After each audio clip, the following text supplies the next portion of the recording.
I'm Brenda. And I'm Jessica, and you're listening to the Lifting You Higher podcast, where we like to take heavy topics and lighten them up.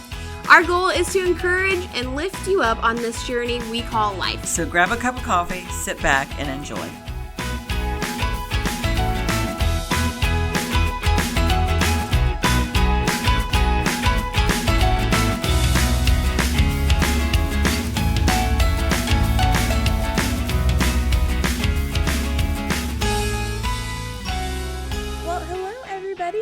Welcome back to the Lifting You Higher podcast. I'm Jessica, joined as always, Brenda.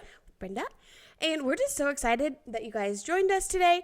We are going to be talking about whether you are an abider or a visitor. That's right. And we're gonna go, Jessica. What do you want to do what abider means? I thought. Oh, you go for it. You put it out. I know. I took Jessica's mode of operation and I looked the word up. And so abide means the root of abide means to accept or act in accordance with. Mm-hmm. So basically, if you're an abider, you're acting in accordance with something. And in this instance, when we're talking about God and Jesus, we're saying you've chosen to act in accordance with his principles, mm-hmm. what he sets out we're to do or not do. How he acts, what he loves, what he doesn't love, what he's focused on, what he's not focused on. And so this is what an abider is. Mm-hmm. And just so you know, I don't think abiding is an instantaneous thing. Oh, no, definitely not. It's not like, oh, I just abided for 5 minutes. It's not like an instant cup of noodles that you put in the microwave. This is not what an abider does. No. But let's talk about a visitor. Okay, so now a visitor is someone that is the instant cup of noodles. Mm-hmm. You know, like that, hit it with some hot water, put it in the microwave. I'll be back. Done it. Bippity bop, boo, I'm out. And that's what a visitor is. And so you have to decide what you're going to be. Mm-hmm. And I think so many times, and I think the true blessings come in abiding, not in visiting. Mm-hmm. Because think of it as from your own point aspect, okay? Let's say you have two friends. All right. You have one friend that, you see maybe once every 3 months. Sure. And they're pleasant. I mean, you don't have anything negative to say about them, but we just see them once every 3 months. And, they're in and out. And it was a charming little, visit. And then you go on. Then you have the abider who checks in that you feel comfortable in sharing things with because you've gotten to know each other and it's safe to share things with them, discuss deep things with them. You've maybe learned some things from them that you didn't know. And you see how that is far more richer than the visitor. Absolutely. Yeah, it's the difference between a friend, a true friend, or an acquaintance, which we've talked about. Right.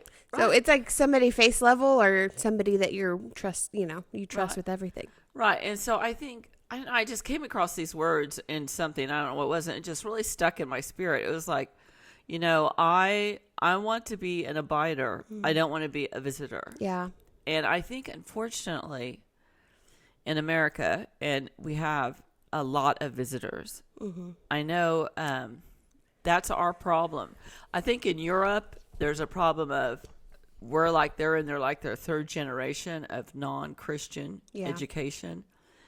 And then in Asia, of course, there's a whole nother issue too. Mm-hmm. But I think in America, the issue is we have visitors, not abiders. And visitors try to pass themselves off as abiders. And that really makes me crazy. Oh, yeah. I mean, it's so rampant right now in the church. I mean, it's so evident because if you're a visitor, your fruit isn't going to be good fruit, and you're going to be the one that just always sits on Sunday morning like, okay, well, check. I've done that. I'm done. See you later. I'm not talking to God anymore. Yeah. Or it was, it's okay. We had our monthly visit. Mm-hmm. I don't understand. How can you say you want to abide with someone? Yes. And then only see them formally. Yeah. Formally. We're not even talking about privately. Mm-hmm. But you only formally acknowledge them once a month. Ugh. That is like, if I did that with my I mean, if I only called my mother once a month, I would be feeling horribly bad. Yeah. I mean, because it would be like, you should call her more than once a month. I mean, so it was like, but see, I don't think they make that connection, or they do, but they don't. It's not their priority. So anyway. Well, if we need proof, here's a little proof. Go for it. Okay, so there was a study done from 2018 to 2021, and it asked American Christians how often they read their Bible. Okay. These results honestly shocked me. My husband told me a couple months ago these results, and I was like, there's no way. But then there's proof in the pudding. Okay, so they polled 3,354 18 and older individuals, Christians. Uh-huh. Okay. People that call themselves Christians. So in 2018, 30% of those polled never read their Bible. And then in 2021, 29% never read their Bible. So it looks like it improved a little bit. 2018, 6% said they read it once a month. Just once a month. And then 2021, 8% said they read once a month. 2018, 13% said they read it 4+ times a week. And then in 2021, only 9% said they read it 4+ times. And then in 2018, 15% of Christians, again, said they read their Bible every day. Only 15%. And then 2021, 11% read their Bible every day. So are we really an abider if we don't? If the word is our life source. So how can we abide if we're not? Yeah, if we're not going to the instruction manual. Yes, thank you. Yeah. There was a lot more questions. I don't even know what to say to that. I'm kind of speechless. I know. That's how I was. 11%. I mean, I just kind of took like the very end, middle, and far, both ends and then one in the middle. But there was several other. And I'm like, that's not very many Christians that read their Bible at all. Yeah. It's like what we've talked about where you just leave your Bible in the backseat of your car and you grab it every Sunday. That doesn't count as reading your Bible. Right. And it doesn't count if you're only reading it when you go to that once a month church service either. That doesn't count either. Yeah. So, I mean, that's really scary. That's sad because it's like, and, I really don't even know what to say to that. I mean, you caught me speechless. I'm sorry. That's right. Because it's like, it's really sad because I think that people are not living victorious. No. They're like, that is such a hard life, to be on the fence, because that's basically what you are. If you're not really abiding and you're just visiting, you're kind of on the fence. Mm-hmm. So, I mean, that makes me think of like in a neighborhood. Okay, so you have your privacy fence up, which in America would be wood. Yeah. You have your high wood fence that kind of goes up to your face, that circles your property.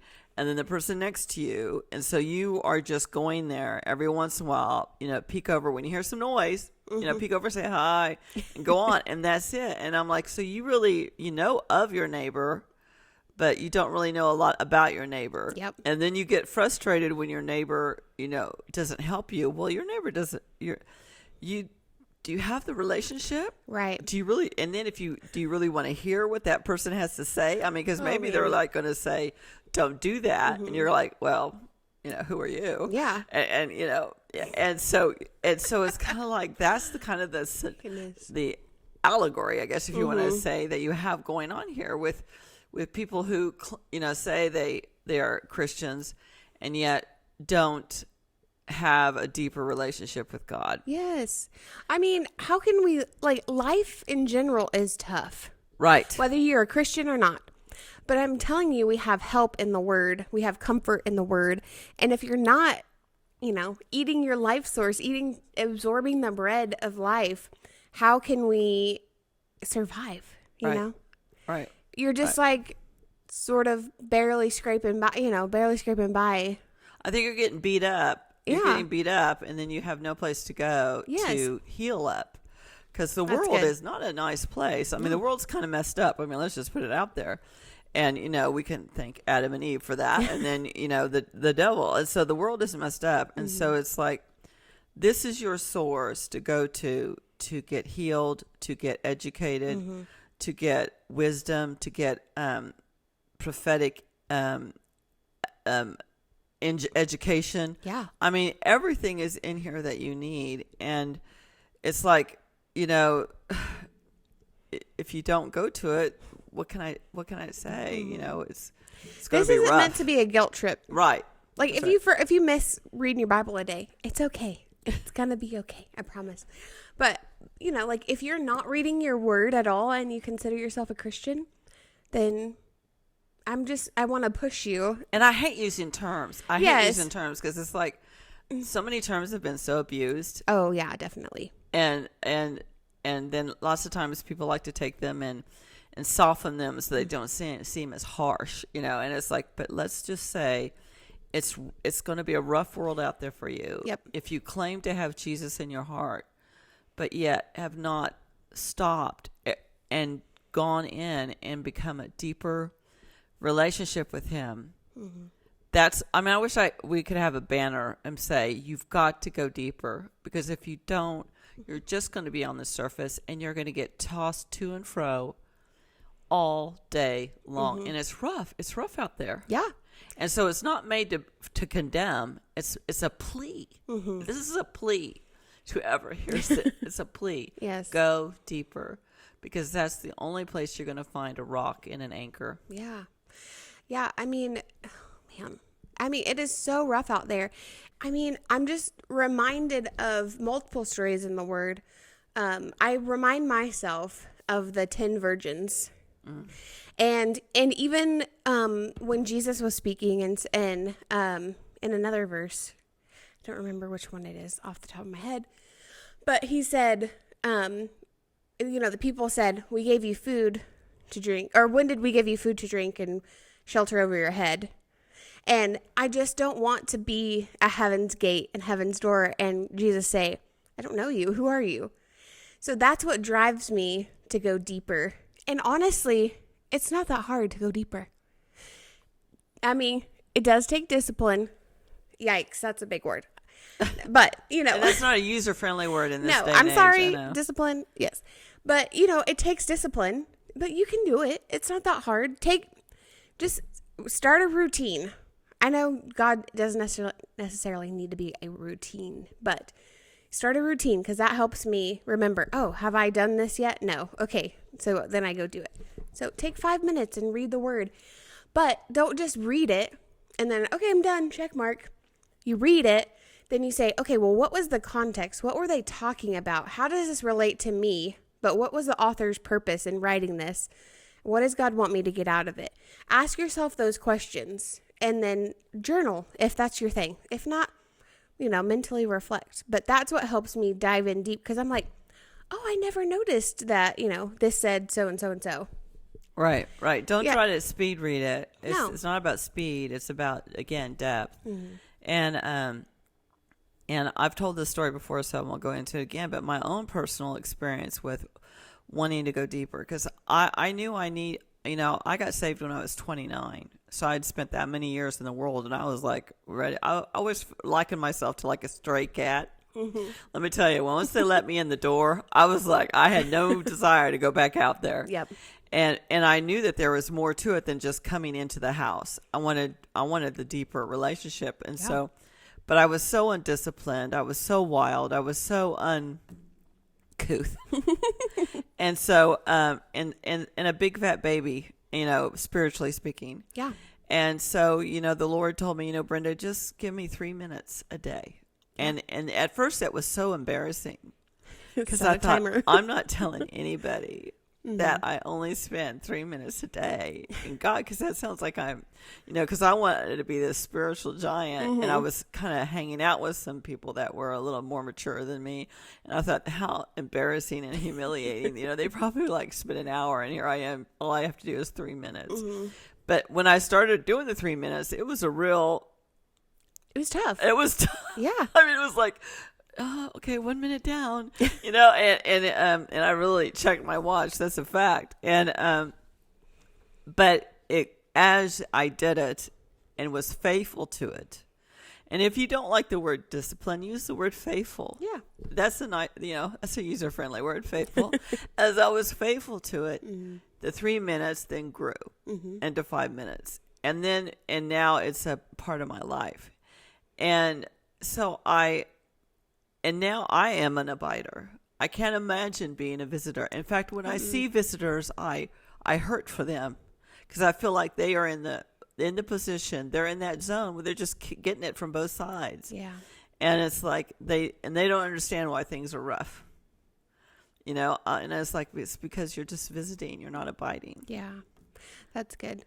I don't know if we mentioned this, but the Greek word for abide is meno. What does that mean? It means the exact same thing that you said up at the top. Oh, well, there you go. Yeah. So, but I just wanted to throw that out there because, For us, Greek words. our Greek geeks. Greek geeks, yeah. Okay. But yeah, so it's not that hard to abide. And I think if you're tired of getting it from both ends, if you're tired of spiritual milk, if you're tired of being that baby Christian, then you are the only one that can change that. Like, That's right. you are the only one that can dive in. And for the longest time, growing up, like I grew up in church, and for the longest time I felt guilt, like so guilty for not reading the word, but more guilt even recently for not reading the word, the Bible in a year. Okay, because everybody reads the Bible in a year. You don't have to read the Bible in a year, okay? Like, I don't feel, it's been a long time since I You are felt that looking guilt. at a person that has not done that. I know where they start out at the beginning of the year, and Yes. you read X amount of pages in the Old Testament and then X amount of pages in the New Testament. Or just read it all the way through. Right, Yeah. Okay, yeah, I have not done that. I have never It's not completed that. important as long as you read. I know. And it's like, okay, so it's okay. It's okay.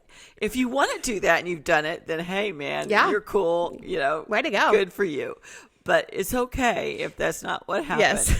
I do recommend that if you're going to start reading the Bible, that you probably should start in the New Testament, I think. It is easier to- suggest yes. New Testament. Yeah. And so that you could read about Jesus. Because remember, Jesus is the Word. Yep. He was there in the beginning, and He is the Word. And so I would suggest starting in the New Testament. Yeah. And then once you get done with the New Testament, and again, I mean, once you get through the first Gospels, I again suggest that maybe you keep going, just because now they've told you about Jesus, Yeah. and now they're going to tell you how to live like Jesus. Right. And so I just highly recommend the New Testament if you're going to start reading. And you will find, and I also suggest that you get a Bible that has some commentary with it. Yeah. Because it does help. It's like, okay, what does that mean? And then, you can reference, and it helps you understand what you just read sometimes. And they help sometimes to put it in perspective. Yeah. They give you a little bio before the Bible, Yep. before the book, so you understand, okay, who this guy is, like who is Matthew, or Yeah. who is John, and then you can go on and, okay, like who is Paul, and so you can read this a little before, again, getting your mind adjusted to who's writing it, Right. knowing that it is all God inspired. It's not man inspired. This is God inspired word, and then progress that way, and then once you finish, then go back and read the Old Testament.